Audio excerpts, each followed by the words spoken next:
Hi. Most people think they have an emergency fund, but when an emergency actually happens, they realize their money is locked away, losing value, or completely inaccessible. Today, I'm going to show you exactly how to keep your emergency fund so that when life happens, you're ready. This is Lekgabo, the monistical nerd. Now, let's get back into business. In our previous video, we spoke about the core emergency fund and why it is the foundation of real financial stability. We also explained that to build a solid emergency system, you shouldn't rely on just one fund. Instead, you should build three hawk funds: the household fund, which is the smallest fund, the operational fund, slightly bigger than the household fund, and the core emergency fund, which is the largest of all the funds. Today's question is simple but very important. Where to keep these funds?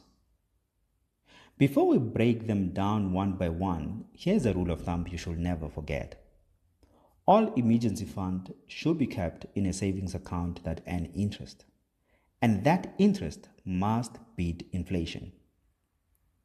If your emergency money is losing value every year, then you're slowly becoming poor, even if you're saving. Let's start with the household fund and the operational fund. These two funds should be kept in a savings account that is immediately accessible.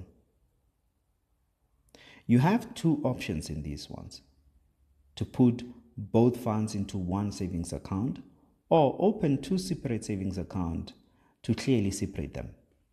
Either option is fine.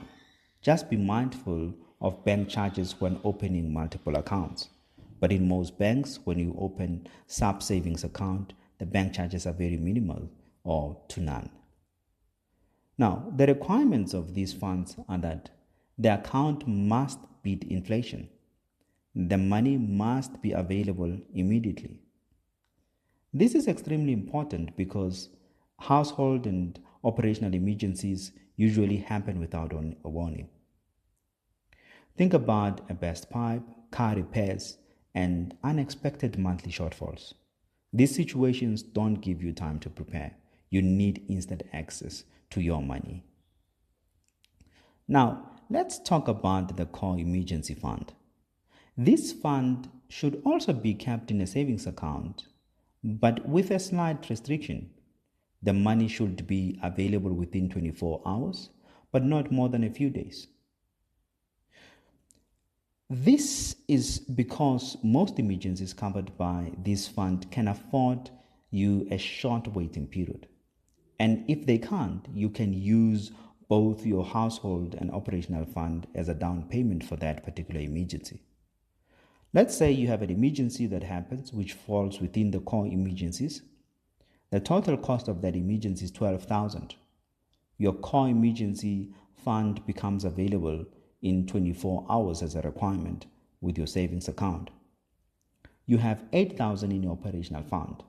Then what you can do is that pay $8,000 upfront as a down payment for that particular emergency, then settle the balance once your core emergency fund becomes available. This system works, and this system protects your largest fund, which is your core emergency fund, from being drained impulsively. By making the core emergency fund slightly less accessible, you avoid impulsive withdrawals, you reserve it for real serious emergencies, you extend the lifespan of your biggest financial safety net. The household and the operational fund act as a buffer while your core emergency fund remains protected. However, discipline is critical here. Just because the first two funds, which is the household and the operational fund, are as instantly accessible does not mean that they are spending money. They're not spending money. They are emergency money, not convenience money. Now, let's simplify everything. The household fund should be put in a savings account that is instantly accessible. The operational fund also should be put in the savings account that is instantly accessible. The core emergency funds should also be in a savings account available within 24 hours, but not more than a few days. But more importantly, all funds must be in accounts that have an interest that beat inflation. Now, because the core emergency fund allows you a short waiting period, you should aim to place it in a higher yielding savings account. There are some banks that offer savings with the following requirements: higher interest rates that beat inflation, accounts with conditional savings requirements, in some cases, better returns once you meet a certain minimum balance. These are products that are ideal for your core emergency fund because it will grow. Let's look at an example that entails these requirements that I've just mentioned. Let's say your emergency fund is 40,000, covering 6 months of expenses. The average inflation in the country is 4%. And then the bank offers an 8% interest, but only if you deposit a minimum of 20,000. Withdrawals are available within 24 hours.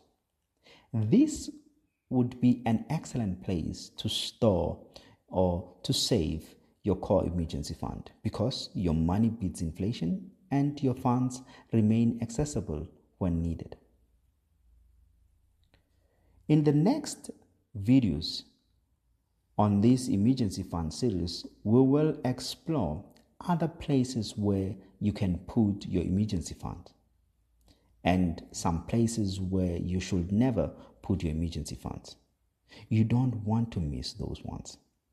Please check them out. Now, remember, the information that is shared in this content is for educational purposes and informational purposes only and does not constitute a financial advice. Always consult a qualified financial advisor before making financial decisions. Lekgabo, the mystical nerd, making money and sense, not mysterious. Thank you for watching. Follow, like, and subscribe for more.